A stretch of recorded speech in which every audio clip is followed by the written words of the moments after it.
Si hay algo que ocasiona mucha controversia en la actualidad entre creyentes y no creyentes, eso es el tema del diezmo. El diezmo en el Antiguo Testamento era una ley. En el Nuevo Testamento, ¿será que esa ley sigue vigente o ya no? Quédate con nosotros que en este momento lo averiguaremos.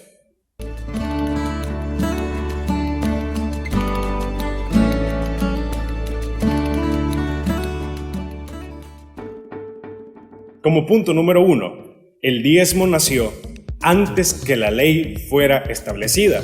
Y claro ejemplo de eso es que lo tenemos en Génesis capítulo 4, versículo 4, cuando Abel llevó de lo primogénito de sus ovejas a nuestro Señor Jehová.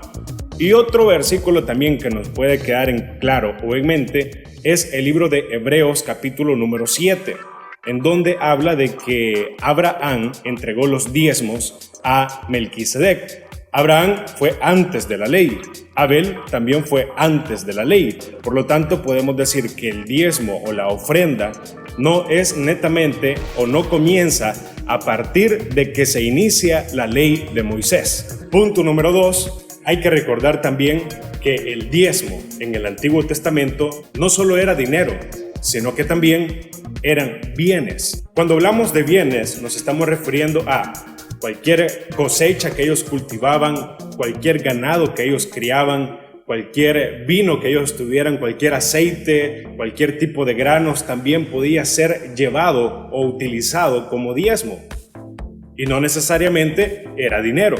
Punto número 3. En el Antiguo Testamento no solo se daba un solo diezmo, sino que más bien se daban múltiples diezmos, y lo puedo comprobar bíblicamente. En Números capítulo 18, versículo 11, la Biblia habla de que los diezmos eran para la tribu de Leví. En Deuteronomio capítulo 14, versículo 22 al 27, la Biblia nos aclara y nos dice de que el diezmo era para fiestas y también para el templo. Y en Deuteronomio capítulo 14, versículo 28 al 29, la Biblia también nos dice de que el diezmo era para darlo a los pobres. O sea que habían 3 formas de diezmar en el Antiguo Testamento. En Génesis capítulo 28, versículo 22, la Biblia nos dice o nos declara de que la 10ª parte es la que corresponde cuando estamos hablando de un diezmo. O sea, si yo gano $100 a la semana, yo tendría que apartar de esos $100 $10.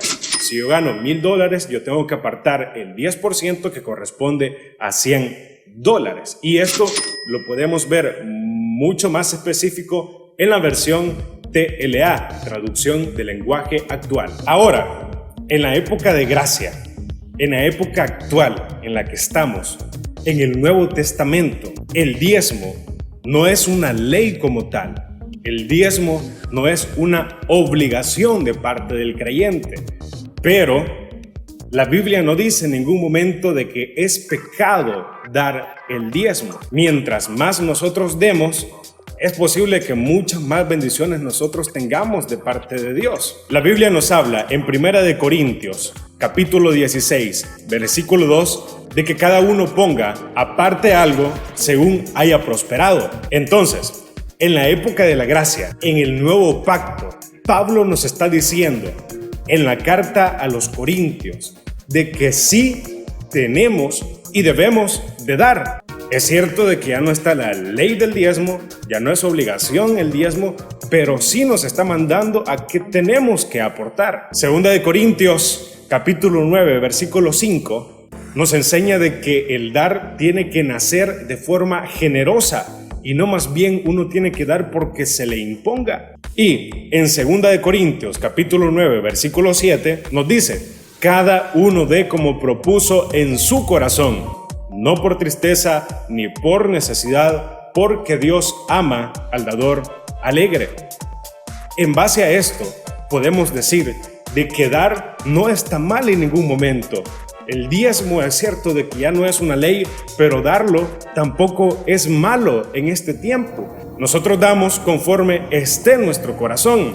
Si hay generosidad en nuestro corazón, así vamos a dar. Si no hay agradecimiento y si no hay generosidad para Dios en nuestro corazón, entonces no vamos a dar. ¿Y por qué digo esto? Porque el 50% de los creyentes dudan acerca del diezmo, pero no hay en ningún momento que dudar cuando la Biblia nos está diciendo que tenemos que dar. Y como lo habíamos dicho antes, no es una obligación. Así que si nace de tu corazón, solamente si nace de tu corazón, tú lo puedes dar, pero no es una obligación, no es una ley. ¿Por qué existe el diezmo en este tiempo? Existe el diezmo en este tiempo única y exclusivamente para aquellas personas que son agradecidas. Ahora se hace como un principio, ahora se hace como un mandato de obediencia. ¿Cuál es el deber del creyente? Diezmar y ofrendar, apartar cada semana de lo que Dios nos da. ¿Cuál es el deber del pastor? Administrar bien ese dinero. Si todavía no te has suscrito, te invito a que te puedas suscribir en este momento. Dale por favor al botón rojo y suscríbete. Entonces, a manera de conclusión, ya no estamos en la época de la ley, sino que más bien estamos en la época de la gracia. Existe el diezmo en este tiempo por agradecimiento de las personas. Las personas dan, las personas aportan, o tú también puedes aportar como nazca de tu corazón. La Biblia dice, no hay que dar por tristeza ni por necesidad, porque Dios ama al dador alegre. Mientras más aportemos, mientras más nosotros nos enfoquemos o tengamos como mirada principal a nuestro Señor Jesucristo, pues en ese momento es que se van a hacer efectivas todas las bendiciones que tengamos en mente. Que Dios te bendiga y será hasta el próximo video.